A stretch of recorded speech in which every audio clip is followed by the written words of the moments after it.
ধরুন কাল সকালে ঘুম থেকে উঠে দেখলেন আপনার মানিব্যাগে থাকা 500 আর 1000 টাকার নোটগুলো কোনো কাজে আসছে না।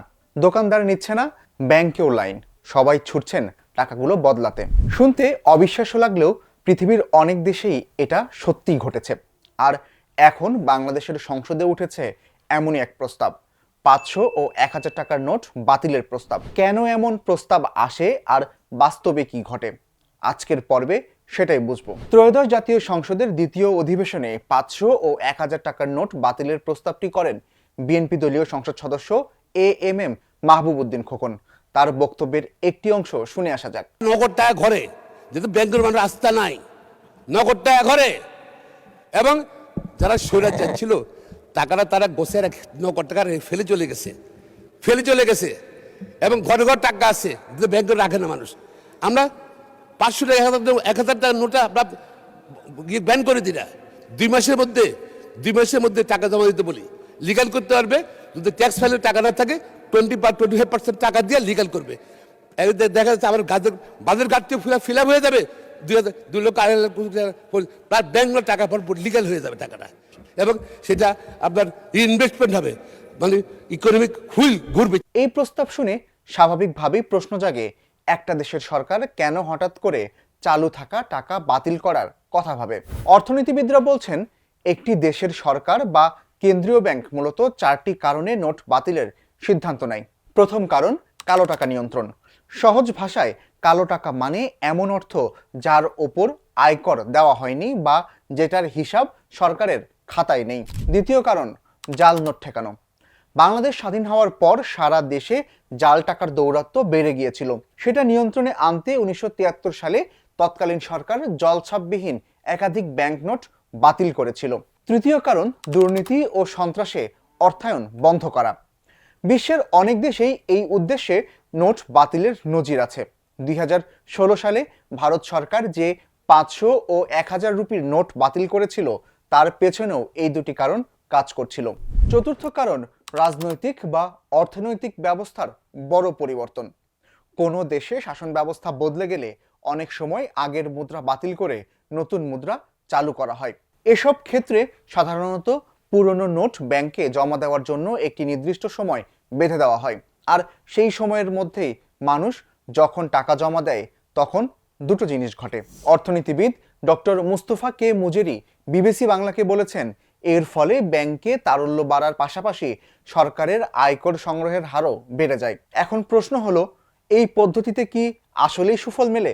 অর্থনীতিবিদদের উত্তরটা একটু হতাশাজনক। তারা বলছেন কালো টাকা ঠেকানো বা দুর্নীতি সন্ত্রাস বন্ধের লক্ষ্যে অতীতে অনেক দেশ নোট বাতিল করলেও খুব কম দেশই এতে প্রকৃত সুফল পেয়েছে। কিছু ক্ষেত্রে সাময়িক লাভ হলেও দীর্ঘমেয়াদে দেখা গেছে এর উল্টো প্রভাব। সেজন্যই বিশেষজ্ঞরা বলছেন মুদ্রা বাতিল না করে বরং পুরো অর্থনৈতিক ব্যবস্থায় পরিবর্তন আনা বেশি কার্যকর। এই আতঙ্ক থেকেই মানুষ তাড়াহুড়ো করে পুরনো টাকা ব্যাংকে জমা দিয়ে নতুন টাকা সংগ্রহ করতে চায়। ফলে হঠাৎ করে নগদ টাকার সংকট তৈরি হয়, যার সরাসরি প্রভাব পড়ে মানুষের রোজকার জীবন আর ব্যবসা বাণিজ্যে। আর এতে সাধারণ মানুষ সরকার ও অর্থনীতির উপর আস্থা হারিয়ে ফেলে। আরেকটা সমস্যা হলো খরচ। পুরনো নোট বাতিল করে নতুন টাকা ছাপতে গিয়ে সরকারের বাড়তি অনেক টাকা খরচ হয়। 1984 সালে নাইজেরিয়ার তৎকালীন সামরিক সরকার পুরনো নোট বাতিল করে নতুন নোট ছাপাতে গিয়ে নিজেরাই ঋণগ্রস্ত হয়ে পড়ে। সেই সঙ্গে দেশটিতে মূল্যস্ফীতিও ব্যাপক আকারে বেড়ে যায়। সবচেয়ে আলোচিত উদাহরণ অবশ্য ভারতের। ঘুষ, দুর্নীতি, কালো টাকা, জাল নোট আর সন্ত্রাসের অর্থায়ন বন্ধ করতে 2016 সালে মোদী সরকার 500 ও 1000 রুপির নোট বাতিল করে। এর ফলে দেশটির প্রচলিত নগদ টাকার প্রায় 86% রাতারাতি অচল হয়ে যায়। হঠাৎ এই সিদ্ধান্তে সারা দেশে মানুষের মধ্যে ব্যাপক আতঙ্ক ছড়িয়ে পড়ে। কাঁচা বাজার থেকে শুরু করে বড় একটা অংশের ব্যবসায়ীরাও পুরনো নোট নেওয়া বন্ধ করে দেন। ফলে নতুন নোট সংগ্রহ করতে মানুষ ব্যাংকে ভিড় করতে থাকেন, আর ব্যাংকের অর্থ সংকটও চরমে পৌঁছায়।